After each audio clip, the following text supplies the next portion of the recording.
Bonjour, c'est Cryptoly, j'espère que vous allez bien en ce jeudi 4 janvier 2024. On se retrouve aujourd'hui pour parler crypto, pour parler BTC. On va revenir sur l'actualité et se projeter sur un analyse technique. Ça commence tout de suite.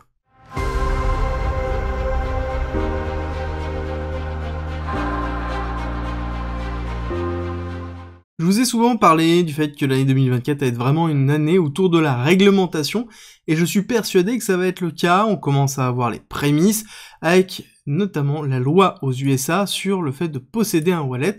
qui est hébergé soi-même, globalement qui est gardé soi-même, dans lequel on a la seed phrase, dans lequel on n'a pas de KYC. Et ça c'est vraiment important, surtout aux USA, dans lequel on a une réglementation autour de ça qui est relativement sévère, et la notion de CBDC qui est toujours dans le collimateur et qui est toujours dans la référence des personnes dans la notion de monnaie numérique. On devrait avoir cette loi, cette proposition de loi d'encadrement, parce que c'est vraiment un encadrement, ce n'est pas forcément une disparition de ce type de wallet, mais en l'occurrence c'est un encadrement qui risque d'être relativement fort, voire même qu'on va devoir KYC, à surveiller en tout cas aux USA, à savoir que Mika c'est pareil, et ça va être en Europe. Mika a déjà encadré beaucoup de choses, et a priori on devrait avoir des réglementations européennes qui vont arriver aussi en 2024 pour continuer cette réglementation et continuer à faire évoluer la réglementation en Europe. Donc la notion de self-hosted wallet risque de disparaître, à surveiller dans l'utilisation concrète des faits et de l'application des textes de loi qui vont arriver en 2024.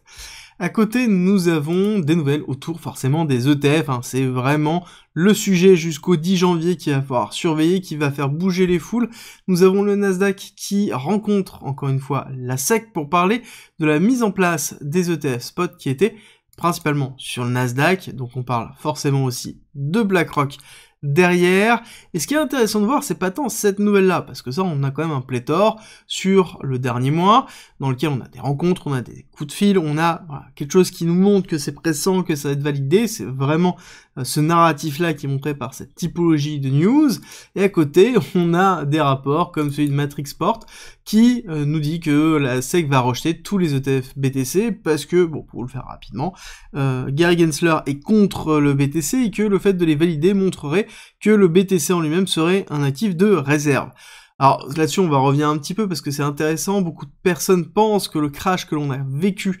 hier est lié à ça. Personnellement je ne pense pas, je vous expliquais tout à l'heure dans l'analyse technique ma vision, mais ce que j'aime bien en fait c'est la discussion qu'il y a autour de ça, et il y a une discussion très forte en fait sur qui, pourquoi en fait il y a eu cette typologie là de rapport. Et du coup la personne qui a écrit ce rapport c'est Marcus, et Marcus a longtemps expliqué sur Twitter, hier principalement, pourquoi il l'a écrit, et il a défendu le fait d'être un perma-bear, parce que ce n'est pas le cas quand on regarde, c'est quelqu'un qui est quand même majoritairement bull, et qui avait prédit les 45 000 d'ailleurs pour Christmas, donc il était vraiment pas loin. Et là-dessus, en fait, ce qu'il explique, c'est que pour sa vision à lui, et uniquement à lui, il considère que les ETF ne seront pas validés rapidement, parce qu'il y a un problème réglementaire, et que pour ça, il faut gérer la partie réglementaire et régulation avant de pouvoir valider les ETF. Et moi, j'ai une vision qui est un petit peu différente encore par rapport à ça. Je pense que beaucoup de personnes sont persuadées que les ETF BTC vont être validés en janvier, parce que on a un ETF qui doit avoir sa validation, c'est le dernier moment pour la SEC pour répondre, le 10 janvier, et que ce n'est pas normal qu'il y en ait un qui soit refusé et que les autres soient validés. Alors encore une fois, ça, il n'y a pas de normalité, je veux dire, s'il y en a un qui n'est pas complet, il y aura toujours moyen de pouvoir le refuser, et deuxièmement, nous avons la possibilité d'avoir un refus en janvier pour cet ETF, un report pour les autres en mars, qui est la date réelle, et demander à l'autre ETF qui a été refusé de reposer sa demande pour valider le tout en mars. Pour moi, c'est aussi une possibilité qui n'est pas des moindres et qu'il faut vraiment garder en tête. Moi, ce qui m'intéresse aussi, c'est que quand on complète ce que l'on voit avec cette nouvelle, plus une autre, qui est une continuité des ventes départ au niveau de ARK, ça veut dire que potentiellement, en effet, on pourrait soit avoir un report, soit on pourrait avoir une validation avec un sales news. Mais en l'occurrence, est-ce que cette nouvelle et ce rapport de Matrixport est vraiment à l'origine du crash? Je ne pense pas, malgré les différentes nouvelles que l'on retrouve partout, et qui, personnellement, m'énervent un petit peu. Ça va être par exemple ici, sur investing.com, donc ça date d'il y a 1 heure, Donc comme quoi les cryptos paniquent face au rapport prédisant les ETF, Bitcoin, ce sont pour moi des rapports qui existaient déjà, donc il n'y a pas de nouvelles, il y a toujours cette peur, et de façon de base, on sait que ça va être validé, la question est vraiment juste le quand en 2024 que ça va être validé, c'est juste ça qu'il va falloir statuer. Au niveau des autres nouvelles, nous avons quand même quelque chose qui est pas mal, c'est Etherscan qui rachète Solscan. Solscan, c'est l'équivalent d'Etherscan mais pour Solana, et c'est vrai qu'ils font un taf juste énorme, et donc ils rachètent pour intégrer leurs outils, et surtout intégrer leurs équipes. A priori, les équipes sont juste des malades dans la notion d'insight et d'analytics, et Etherscan voulait impérativement les récupérer, et c'est intéressant de voir quand même le rapprochement qu'il pourrait avoir entre Etherscan et Solscan sur le long terme, avec notamment des nouveaux outils qui pourraient apparaître pour faciliter la gestion et la visibilité sur la blockchain, parce que c'est quelque chose qui est vraiment important pour cette notion de don't trust, verify, et forcément il faut pouvoir vérifier, il faut avoir les outils nécessaires pour pouvoir le faire, en tout cas accessible au plus grand nombre. Au niveau des news d'hier, nous avons eu quand même pas mal de choses, le PMI manufacturier qui est revenu un petit peu au-dessus, plutôt positif, Jolt en dessous, enfin au-dessus légèrement mais en dessous de l'attendu,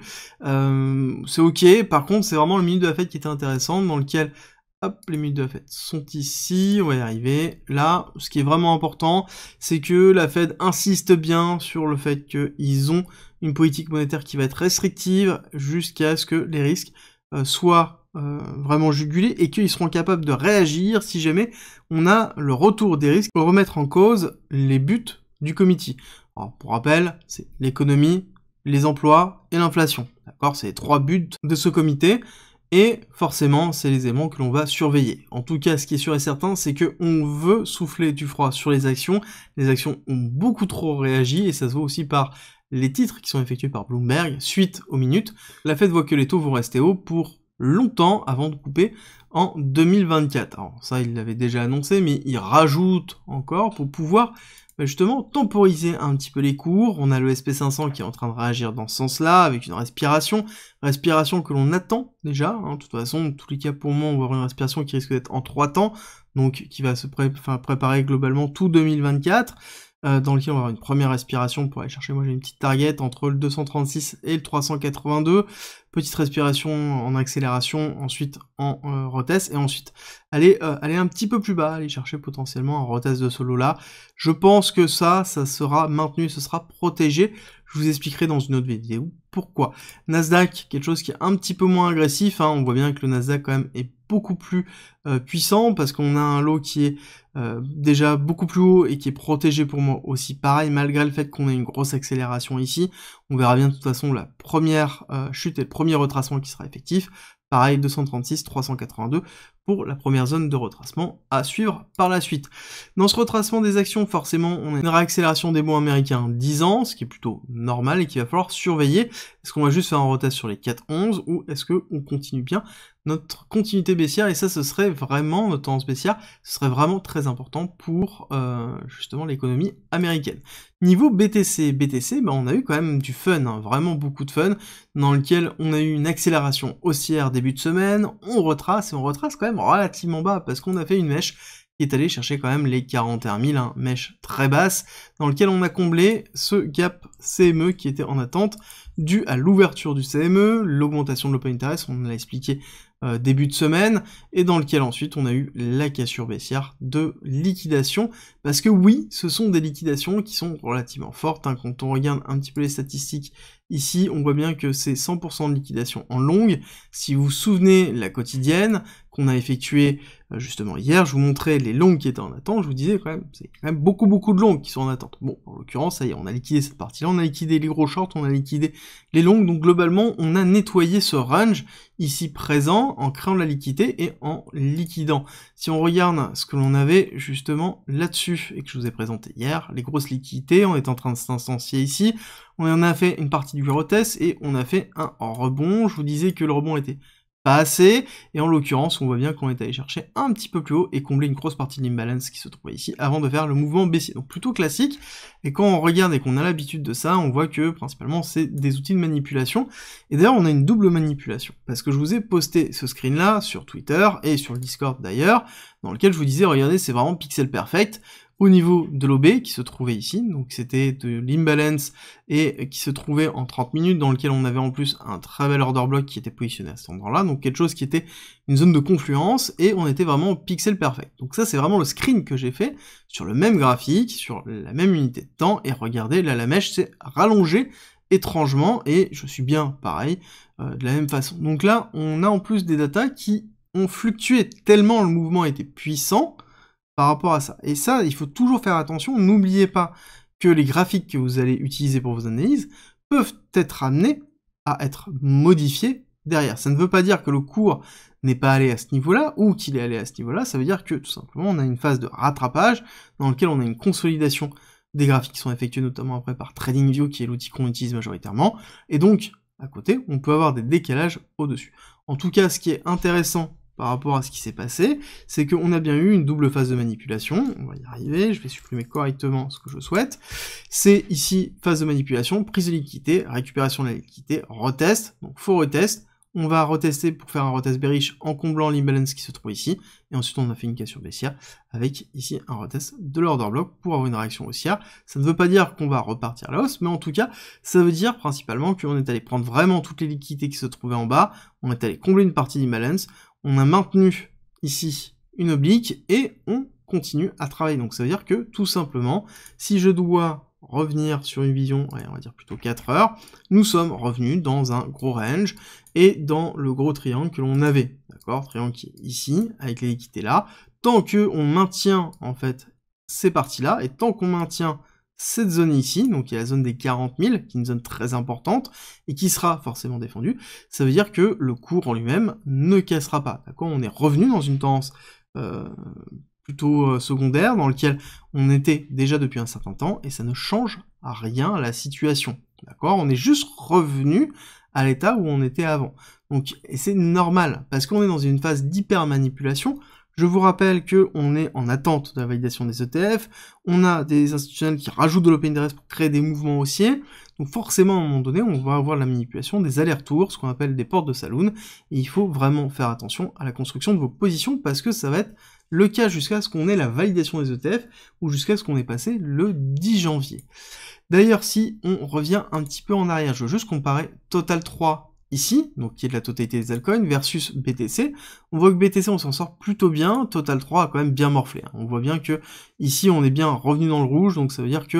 l'ensemble des alts ont pris beaucoup plus cher que BTC, n'arrive pas à repartir à la hausse, ce qui est plutôt normal, c'est pour ça qu'il faut faire attention sur les altcoins dans lesquels on va avoir une volatilité bien supérieure par rapport à tout ce qu'on a pu connaître sur BTC. Au niveau de l'order flow, pas grand chose à rajouter, on a bien ici une liquidation au niveau de l'open interest sur les deux, on a bien ici une diminution très forte du funny rate, on est retourné tout en bas, et on est resté tout en bas, on a bien le cluster de liquidation, donc là ce qui va être intéressant de voir, ça va être la réaction du funny rate sur les différents jours qui vont se passer, donc jusqu'à la fin de semaine, aujourd'hui et demain, voir si on a un retour des positions longues, ou si on a une forme d'état d'entre-deux, comme souvent quand on a beaucoup de volatilité comme ça, on va être léthargique, ça va être vraiment important de suivre cette partie. Ensuite sur Kingfisher, on a un positionnement court terme vraiment agressif sur les 44 000 au niveau des shorts, donc pour moi c'est une target du rebond que l'on est en train de voir ici, parce qu'on pourrait très bien avoir, hop, on va retourner ici,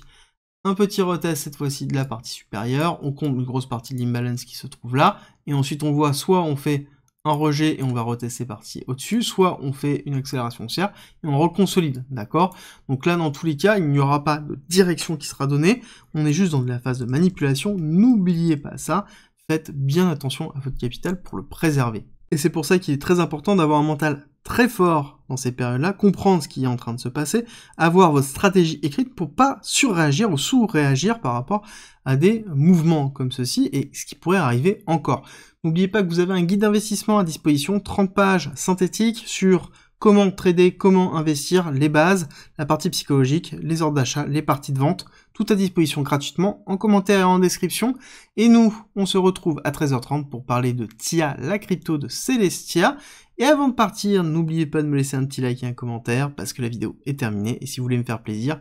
et soutenir le travail que j'ai effectué, c'est le meilleur moyen de le faire. et je vous dis à très vite pour une nouvelle vidéo. Si tu as envie de te former et profiter vraiment du bull run, c'est simple, il y a une formation parfaite, complète, gratuite à disposition. C'est à travers un parcours pédagogique qui t'apprend tout sur la blockchain, la crypto, l'investissement, l'analyse technique et le trading.